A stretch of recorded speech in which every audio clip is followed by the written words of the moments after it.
Agora, mudando um pouco de assunto, o grande aumento no número de casos de Covid-19 causado pela variante Ômicron, junto com o surto também da influenza, acabou levando muitos funcionários a ter que se afastar do seu trabalho por causa de questões de saúde. Então, quais são os direitos destes funcionários hoje em dia? Alguma coisa será que mudou desde o início da pandemia? Doutor Luciano Viveiro, que é advogado trabalhista, já está aqui no estúdio do SC Acontece para responder isso para a gente. Bem-vindo, tudo bem? Obrigado, Karen. Muito obrigado. Doutor Luciano Viveiros, né? Correção aqui no sobrenome do doutor Luciano. Doutor Luciano, mudaram algumas coisas desde o início da pandemia para cá? Inclusive, recentemente tivemos umas mudanças? Mudaram. Veio uma portaria interministerial, Ministério do Trabalho e Saúde, no dia 20 de janeiro, alterando o tempo, né, de afastamento, 5, 7 até 10 dias. E o que determina isso? O Ministério conseguiu estabelecer um critério: se em 5 dias a pessoa não teve nenhum, foi assintomática, não teve nenhum agravamento da doença, nem nada, ele pode retornar ao trabalho. Se por acaso teve algum agravamento, mas já não está sendo medicado em 24 horas, não apresentou nenhuma gravidade, 7 dias. E até 10 dias no caso de mais gravidade, da doença se aprofundar e criar algum sintoma mais grave. Agora, se a pessoa, vamos supor que ela tem sintomas leves, mais característicos já de Covid-19 e confirmação de que esteve próximo de alguém que testou positivo. Mas a gente sabe que em vários lugares o resultado dos testes ele está demorando bastante. Como que fica nesse caso? Como que deve proceder? A pessoa está com sintomas fracos, mas está bem o suficiente para se deslocar até o trabalho, por exemplo, e trabalhar. Fez o teste, vai levar 1 semana, 15 dias. Como que deve acontecer? Qual é o direito e o dever, tanto do funcionário quanto da empresa? Já havia um afastamento legalizado de 7 dias, exatamente por essa dificuldade da testagem. E agora isso foi para 5 dias, né? Os 5, que é o mínimo, né? Ao 7, com a doença se aprofundando um pouco, até o 10.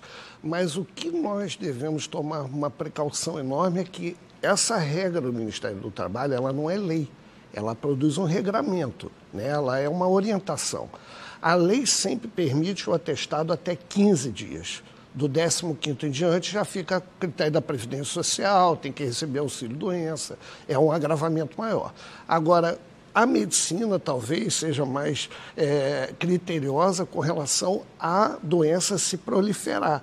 Nem sempre você testa negativo e pode estar um teste que é um teste falso. Ou se não testar positivo e depois você passar os 7 dias ou 10 dias e ainda continuar com o vírus. Eu, por exemplo, tive e continuou o vírus durante 10 dias. E eu fui assintomático. Eu não tive nada, só o nariz entupido 2 dias.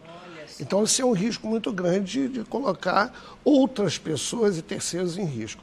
Então, eu acho que sempre o critério devia ser usar o que a lei determinou atestado até 15 dias. Agora, seria a precaução maior. Isso que você falou é bem interessante, porque normalmente você faz o teste para saber se você está com Covid ou não. Mas não existe uma obrigatoriedade quando você vai retornar ao trabalho de fazer um segundo teste para ter certeza de que você não está mais com o vírus ativo dentro do seu corpo, muito menos transmitindo. Isso não existe nenhuma obrigatoriedade, né, doutor Luciano? Nessa regra nova do Ministério do Trabalho e Saúde, eles acham que o suficiente seria não agravar a doença. Você está bem, não ter tido febre, ter parado com a medicação. Eu acredito que se impõe um risco. Se eu tivesse no controle de uma empresa, ou fosse aconselhar um empresário, ou tivesse no lugar do médico, eu usava o critério do atestado de 14 dias, Sim. Que foi sempre o anterior. Há um problema também, cara, que é muito importante o teu ouvinte participar e entender. Essa questão do vírus Ômicron, Delta, Gama, as pessoas não sabem, através do teste de farmácia, em definir qual seria essa variante. E, pelo que a gente acompanhou, a Delta era uma variante muito agressiva. E a Ômicron não. Como eu posso saber se no teste de farmácia é Delta ou Ômicron? Perfeito. Então, eu dou um atestado de 10 dias e a pessoa ainda está levando o vírus ou pode haver agravamentos, como tem acontecido. Pessoas com dor na perna, o coração, como o nosso prefeito teve, uma sequela cardíaca. Isso é um risco. Exato. Até porque, assim como a Ômicron, ela teoricamente não tem sintomas muito fortes, mas mas tem pessoas que sentem um pouco mais. A Delta, a mesma coisa. Então, o fato de testar positivo não tem realmente como te dar certeza de qual variante está dentro do seu corpo, né? Obrigada mais uma vez pela sua participação, viu, doutor Luciano? Volte sempre. Obrigado a você. Aqui é o Assim Se Acontece. Obrigado. Muito obrigada.